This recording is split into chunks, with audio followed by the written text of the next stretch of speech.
Bonjour, bon mercredi 1er janvier à toute l'humanité. Écoutons 10 minutes de cette petite intervention du professeur Nicolas Ogbou et ensemble nous allons réfléchir. Écoutons-le ensemble. Mais pour montrer que c'est du nazisme monétaire, d'abord je rappelle avec force, ce n'est pas la monnaie créée par les Africains. Parce que vous parlez de la légitimité. Dans tous les pays du monde, la monnaie appartient toujours et toujours au peuple. Il y a un débat au niveau européen. Hein. Non, ça c'est le moins qu'on puisse dire. Nicolas, ça c'est un autre problème. On est dans le même état. Oui, nous sommes dans la même situation. On fait souvent ce genre de comparaison, mais j'aimerais, pour ne pas noyer le poisson. Voilà. Oui, on regarde le problème de l'Afrique de façon précise. Voilà. Donc, je disais que le franc CFA créé par les Africains. Le franc CFA n'appartient pas, 100% n'appartient pas aux Africains. Ça appartient à 100% à la France qui l'a inventé. Et ceci par et pour les intérêts des colons. Donc nous voyons bien. Alors, là, il va falloir préciser, quand vous dites le franc CFA appartient à la France, aujourd'hui, quelle est la réalité de cette acception, quoi? Très bien. La réalité, ça, c'est important. La réalité est la suivante. C'est que, quand on regarde, il y a deux grandes parties qu'on peut dire. Les institutions de la zone franc CFA, d'une part, et d'autre part, les 4 principes de la zone franc. Lorsqu'on regarde, au niveau des institutions, où il y a la conférence des chefs d'État, il y a tout le reste, mais surtout les 3 banques centrales. Mais tout ça, c'est dominé par la France, qui essaie de s'adapter, de s'harmoniser, tout ça, mais qui a un droit de veto. Un droit de veto. Je donne un petit exemple. Sur quel genre de décision? Donnez des exemples. Je donne un exemple. Il est dit, par exemple, que au conseil d'administration de la Banque centrale des Comores, où il y a 8 administrateurs, à l'instant où je vous parle, il y a 4 Français et 4 Comoriens. Ce qui veut dire, pour que le conseil d'administration se réunisse, il faut au moins 5 administrateurs, c'est-à-dire 4 Comoriens, mais au moins un Français. Si la France ne veut pas de l'ordre du jour, n'a qu'à faire simplement la politique de la chaise vide, et puis le pays est bloqué. Le quorum n'est pas atteint, donc voilà. Il n'y a pas de... Deuxièmement, toujours en restant dans ce même exemple, les décisions ne sont validées que si elles sont prises au moins par 6 administrateurs. Bon, ça c'est ce que nous appelons le droit de veto. Maintenant, revenons sur le cas de la BCAO, Banque centrale des États de l'Afrique de l'Ouest. C'est le même principe de l'unanimité. Par exemple, ils ont inventé il n'y a pas longtemps, en 2010, ce qu'ils appellent le comité de politique monétaire, où ils ont mis un seul Français. Mais c'est encore le principe de l'unanimité. C'est-à-dire la politique monétaire, en fait, elle est décidée en dernier ressort par la France. Même chose, et ça c'est écrit dans les statuts pour la BEAC, Banque des États de l'Afrique centrale, où c'est écrit clairement que la France participe à la gestion et au contrôle de la BEAC, c'est-à-dire la Banque des États de l'Afrique, parce que justement, elle garantit la convertibilité du franc CFA, hier en franc français et aujourd'hui en euros. Alors la question que tout le monde se pose évidemment, c'est qu'aujourd'hui, c'est pas tout à fait nouveau, mais disons que ça a pris beaucoup d'ampleur dans les 5 dernières années, notamment la Chine investit beaucoup sur le continent africain. Oui. Est-ce que finalement le franc CFA est une manière de protéger l'Afrique d'une nouvelle colonisation chinoise, ou est-ce que pas du tout, c'est un peu la double peine? Comment ça fonctionne? Par exemple, les Chinois, comment ils font pour investir, pour se développer, pour prendre possession, on le voit, d'un certain nombre de ressources, parce qu'il y a une lutte très féroce entre les États-Unis, on va dire la Chine et la France, dans certains nombres vous avez vu ce qui s'est passé avec les otages récemment, dans cette zone saharienne, cette zone du Sahel, où on voit toutes les ressources minières, l'uranium, etc. Comment ça se passe? Est-ce que c'est... Dans la zone du Sahel, ce qui arrive là-bas, comme ça, tout à fait libre, ce sont les œuvres du gouvernement Rothschild d'Occident. Est-ce que le franc CFA... C'est l'œuvre du gouvernement Rothschild de France. De les bloquer ou pas du tout? Est-ce qu'il y a une convertibilité, par exemple, de la monnaie chinoise? Parce que ça, c'est un point clé. Voilà. Le problème de la Chine et des autres grandes puissances, les États-Unis, on peut en parler. Mais je pense, pour donner plus de clarté à ceux qui nous écoutent sur le problème du franc CFA, il faut, parce que nous sommes limités dans le temps, expliquer grossièrement, enfin sommairement, les avantages et les inconvénients. Voilà, les avantages et les inconvénients. Et après, on verra, c'est vrai que mais après, on verra là-dessus, on peut voir ça. Mais, parce que souvent, les gens ont tendance à évoquer ce genre de problème pour, si vous voulez, faire peur. Et sans comprendre les enjeux. Il faudrait voir les enjeux en positif et en négatif. Je vais rapidement donner l'information sur les 4 principes. Le principe de la centralisation des champs, ça veut dire, ou bien les comptes d'opération, ça veut dire, depuis 1900, ça veut dire... Centralisation des quoi? Pardon? Centralisation des quoi? Des changes? Des changes, oui. Ou alors les comptes d'opération. C'est-à-dire, c'est du nazisme monétaire, dans la mesure où on oblige les Africains, depuis 1945 jusqu'à 1973, à déposer en France l'intégralité, 100% de ce qu'ils gagnent quand ils vendent à l'extérieur. Jusqu'à quelle année vous avez dit? 73. 73. Et à partir de 73, c'est 50%, je crois, c'est ça? Non. C'est curieux, c'est 95%. J'ai dit de 1945 jusqu'à 1973, c'est 100%. C'est 100%. S'ils ont gagné 1000 milliards de dollars, ils déposent dans un compte que la France a pu ouvrir pour eux. Nicolas, ici. Il faut juste que vous preniez, il me semble, pour ceux qui connaissent pas l'échange, il faut que vous preniez un exemple. En disant, par exemple, quand un pays de la zone CFA a réussi à vendre, par exemple, de son coton, à l'extérieur, il y a des devises qui rentrent. C'est ça qu'il faut expliquer. Et que ces devises, quand elles rentrent, c'est une richesse pour le pays. Parce que normalement, ça va lui permettre d'acheter autre chose. Voilà. Et au lieu de s'en servir pour acheter autre chose, il faut qu'elle dépose cet argent, non pas dans sa banque centrale à elle, disponible pour participer au développement, mais il faut qu'elle le dépose dans une banque française, à la Banque de France. Donc, c'est le trésor public français. Je rappelle pour mémoire, le trésor public, c'est l'expression financière de l'État. Donc, s'ils ont eu 1000 milliards de dollars, parce qu'ils ont vendu, eh bien, l'intégralité de ces 1000 milliards, c'est déposé au trésor public. À l'étranger, dans le pays colonisateur. Dans le compte ouvert pour eux en France. Ouais. C'est ça. Deuxièmement, de 1973 jusqu'en 2005, précisément le 20 septembre, eh bien, la France, dans sa générosité, a dit, bon, ce n'est plus la peine de prendre 100%. Il faut simplement prendre 65%. C'est-à-dire, si les Africains ont vendu pour 100 milliards de dollars, de yens, etc., ils déposent 65 milliards. Mais, Nicolas, ils ne donnent pas cet argent. Ils le déposent sur un compte, mais les pays peuvent s'en servir en faisant des chèques. Ça, c'est ce qu'on dit. Ça, c'est ce qu'on dit. Mais nous sommes en train d'expliquer les faits.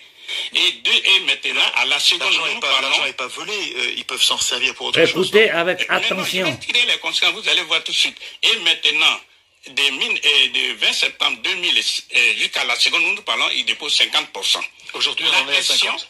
La question, c'est de dire, mais quels sont les inconvénients de ces comptes d'opération? Oui. Les inconvénients sont nombreux. La première conséquence est logique. C'est que ces pays ne peuvent pas utiliser leurs devises pour acheter les biens d'équipement, les machines, pour pouvoir transformer chez eux les matières premières. C'est pourquoi ils sont sous-industrialisés. Et c'est pourquoi ils sont pauvres, parce que pour développer un pays, écoutez avec attention. L'outil monétaire, parce que l'économie d'un pays se gère par 2 outils. L'outil monétaire et l'outil budgétaire. Alors, ici, on leur a dit que c'est du vol. On est obligé de déposer et on ne peut pas s'en servir pour acheter des choses. C'est-à-dire que j'arrive, comme il dit, il veut faire un... C'est-à-dire quand il dépose les devises, la France n'a qu'à appuyer sur sa machine qui se trouve à Chamalières, parce que ça aussi, il faut le savoir. Ça se trouve à Chamalières. Et elle produit des faux billets qu'on appelle le franc des colonies françaises d'Afrique. Donc la France récupère des devises étrangères et elle ne donne au pays en question que des francs CFA. Voilà, parce qu'il faut que les auditeurs le sachent. C'est encore pire que ce que j'imaginais. Il faut que les auditeurs sachent, le franc CFA ne se fabrique pas en Afrique. Le franc CFA, comme c'est une propriété à 100% de la France, se fabrique précisément à Chamalières, près de Clermont-Ferrand. À Chamalières. À Chamalières, toujours à la seconde. C'est la patrie de Giscard d'Estaing. Près de chez Giscard d'Estaing. C'est un hasard, c'est un hasard quand Ce même. n'est pas un hasard, justement. Ah, Vous êtes un Français. Vous êtes un Français, vous savez très bien ce que ça veut dire. Giscard d'Estaing et autres. Deuxième conséquence logique, vous comprenez que lorsque ils ont cet argent des Africains est confisqué, eh bien, une des conséquences majeures, puisqu'il faut qu'ils déposent les devises, alors ils sont contraints à une austérité budgétaire sans fin. Parce que le budget, c'est deux parties. D'un côté, les recettes, de l'autre côté, les dépenses. Déposer les comptes dans les comptes d'opération. Les recettes, c'est un poste budgétaire. Donc, on comprend bien les conséquences. On voit bien les Africains qui sont là, le budget de l'éducation nationale, un budget squelettique. Bon, ceux qui ont été en Afrique, ils savent très bien que les Africains sont entassés les uns sur les autres dans les bus comme des sardines, etc., etc. Vous remarquerez que dans tous les pays de la zone franc CFA, il y a une expression qui vient constamment. Il me manque les moyens. Quand en Afrique on dit il me manque les moyens, c'est qu'il me manque l'argent. Que je disais, vous nous donnez l'occasion, un des inconvénients majeurs de ce compte d'opération, comme ils le disent les Français eux-mêmes. Je prends par exemple le cas de Xavier de la Fournière. Il dit que la France utilise les devises des Africains pour payer une partie de sa dette. C'est incroyable. Et il n'est Écoutez, pas hein. Ça marche pas, hein, en l'occurrence. Jean Boissonnant, mais c'est quand même... je reprends Jean Boissonnant. Brillant journaliste, c'est vrai, mais je ne le cite pas comme journaliste. Il était membre du comité monétaire de la Banque de France. Il dit exactement les mêmes choses, que la France utilise justement ce compte d'opération pour prendre gratuitement les matières premières de l'Afrique. Vous savez ce qu'on appelle les 30 glorieuses de 1945 jusqu'à 1975. Toutes ces matières premières en provenance de l'Afrique étaient prises gratuitement parce que on dit exporter vers nous la France. On n'a pas de pétrole, mais on a des idées. C'était l'objectif que dit Nicolas, je peux vous lire ce que dit. Donc je vais continuer parce que ceux qui nous écoutent, il faut qu'ils soient fixés. Ça ressemble attendez, lisez le passage. Lisez le passage. C'est un pays d'occupation, quoi. C'est Nicolas, si vous pouvez nous faire juste pour l'illustration de Nicolas. Parce que c'est très précis, c'est très concret.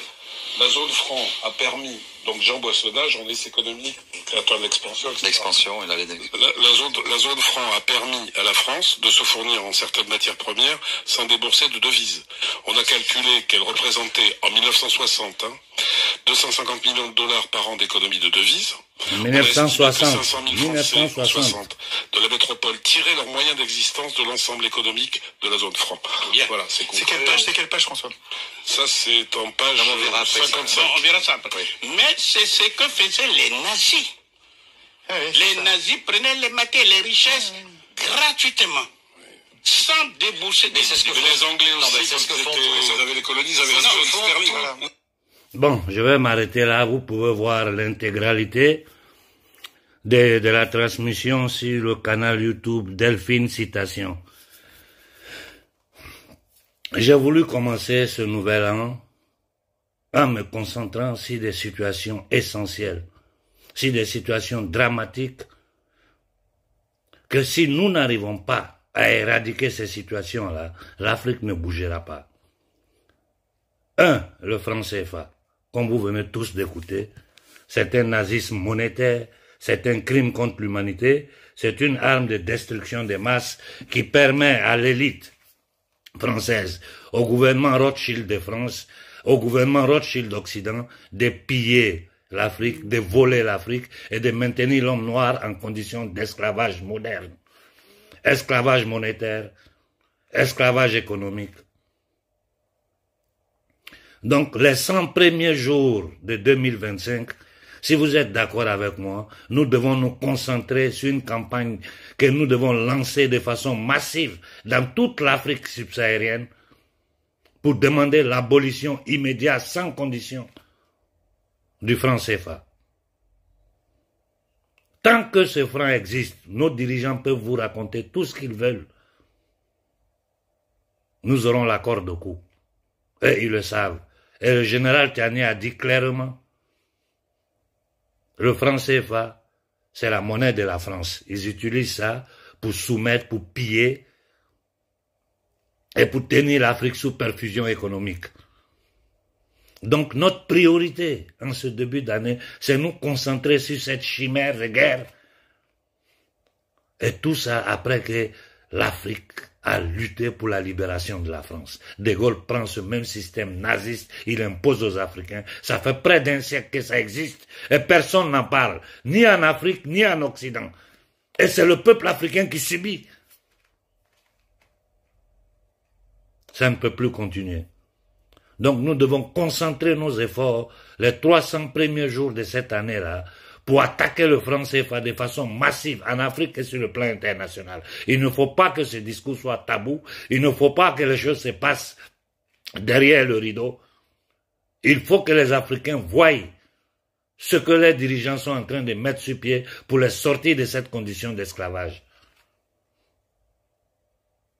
La deuxième chose, c'est arriver à faire arrêter la prolifération du terrorisme dans le Sahel.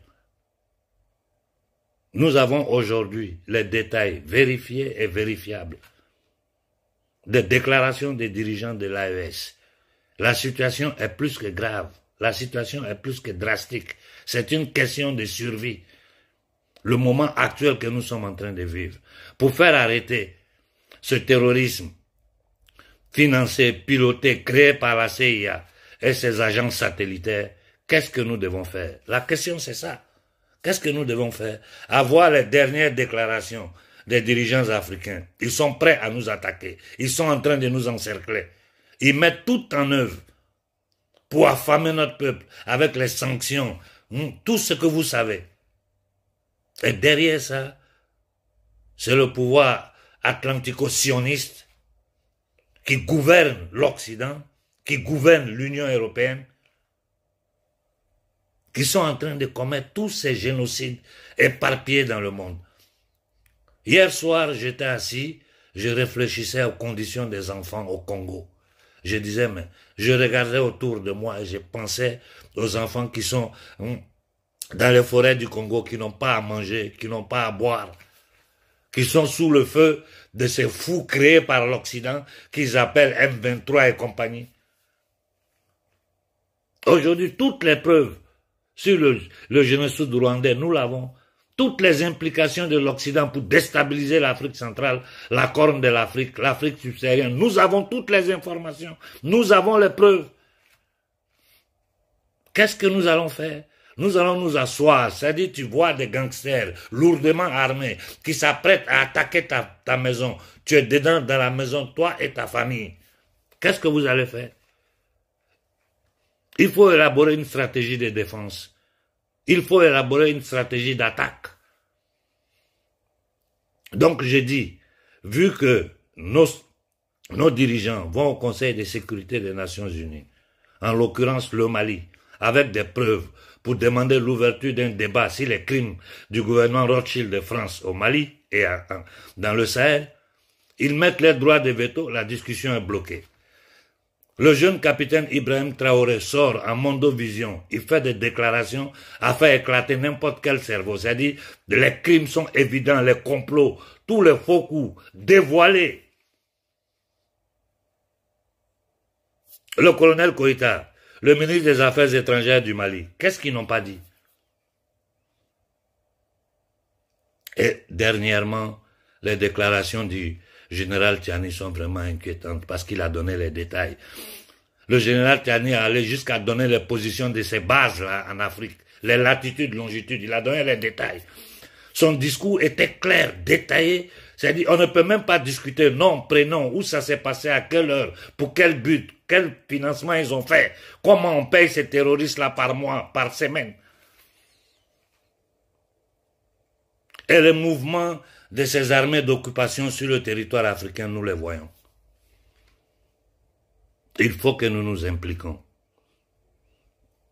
Pendant que dans les mêmes manifestations sur le franc CFA, dans les mêmes manifestations, nous devons nous exprimer de façon claire. Si la création du terrorisme par les Occidentaux pour déstabiliser et balkaniser l'Afrique, il faut que nous nous préparons à prendre pacifiquement les ambassades des États-Unis en Afrique, surtout dans l'AES. Le même jour, de façon conjointe, mais il faut des millions d'Africains pour que cette action puisse avoir un effet sur le chéquier international. Parce que si 3 personnes se présentent, ils vont dire non, ce sont 3 complotistes, ce sont 3 fous, ce sont 3 personnes qui ne comprennent rien. Si au Mali, au Burkina et au Niger, des dizaines de millions de personnes se pointent devant l'ambassade des États-Unis, devant l'ambassade de France, pour dire aux Américains, arrêtez avec le terrorisme que vous êtes en train de créer sur notre sol, sinon on ferme vos ambassades. Vous êtes un pays qui a été créé sur un génocide et la déportation de nos ancêtres. Ça ne vous suffit pas. Ou vous arrêtez ou vous partez de l'Afrique. C'est le peuple qui parle. Devant l'ambassade de France, le franc CFA doit disparaître immédiatement. Tous les faux coups de la DGS en Afrique doivent disparaître. Sinon, nous fermons les ambassades de France en Afrique. Il faut que nous, Africains, nous prenions conscience de notre position de force. Je vous ai dit, l'Afrique est un paradis sur terre. L'homme noir est béni par la conscience suprême. Nous sommes sauvagement riches en tout. Et comment se fait-il que nous sommes ceux qui souffrent les plus misérables, les plus humiliés sur terre? L'Afrique est le continent qui peut créer sa monnaie, une monnaie qui a une valeur intrinsèque, vraie, basée sur des richesses, sur la force travail de l'Afrique. Tout ça est bloqué par l'Occident collectif, c'est-à-dire les gouvernements Rothschild, le pouvoir atlantico-sioniste, sataniste qui gouverne ce monde, en commettant des génocides partout. Ils ont occupé toutes les institutions avec leurs hommes. Nous vivons dans un monde aujourd'hui où le droit international n'est plus respecté. Toutes les conventions ne sont plus respectées. Tous les traités ne servent à rien. Si les traités, les conventions étaient respectées, aujourd'hui la guerre en Ukraine, nous n'aurons pas eu la guerre en Ukraine. Ce qui se passe en Palestine, c'est de la pure et simple occupation d'un territoire. Des Occidentaux qui quittent l'Occident au nom de Dieu, ils vont occuper un territoire en se basant sur une prophétie, sur une eschatologie, quand eux-mêmes, ils n'ont rien à voir génétiquement avec les Juifs de la Palestine. Ce sont des Khazars, des Ashkénazites d'Europe convertis à l'hébraïsme autour du 8e, 10e siècle. Et ce ne sont même pas des vrais Juifs. Ce sont des apostats. Ils ne font qu'utiliser le judaïsme comme instrument, comme ils utilisent l'islam comme instrument pour semer la terreur en Afrique et ailleurs dans le monde. Et donc je résume en 2 paroles. Notre objectif en 2025 doit être faire abolir le franc CFA immédiatement, 3 mois de campagne intensive sur le franc CFA. Et le professeur Nicolas Gbagbo nous a donné les solutions. Elles sont simples. C'est une question de volonté politique. Sur le terrorisme, sur les attaques pilotées par les ennemis de l'humanité à travers la CIA et ses agences satellitaires, il faut que le peuple africain se lève pour faire sentir sa voix. Je m'arrête là ce matin et j'espère que vous allez m'écouter avec un peu de sérieuté et que nous n'avons pas autre solution. Du courage aux dirigeants de l'AES, je vous dis, n'ayez pas peur, n'ayez pas peur. Et ce n'est pas le moment de nous diviser entre nous. Parce que eux, ils règnent sur la division. Comme on dit, dividi et impera. Faut diviser pour régner. Il y a beaucoup d'anomalies, il y a beaucoup de choses qui ne vont pas dans l'AES. Mais ce n'est pas le moment. En ce moment, nous sommes en guerre. Une guerre de survie. Et nous devons gagner cette guerre à tout prix, sinon nous finirons comme les Indiens d'Amérique, les Maoris, les aborigènes d'Australie. Il faut que nous gagnions cette guerre-là. Et pour gagner cette guerre, la société civile africaine doit s'impliquer. Il est temps de ne plus accepter cette condition d'esclavage imposée au peuple noir depuis 5 siècles. Je m'arrête là pour ce matin. Je souhaite bon début d'année à tout le monde. Merci pour l'écoute et faisons une profonde réflexion. Merci, merci, merci.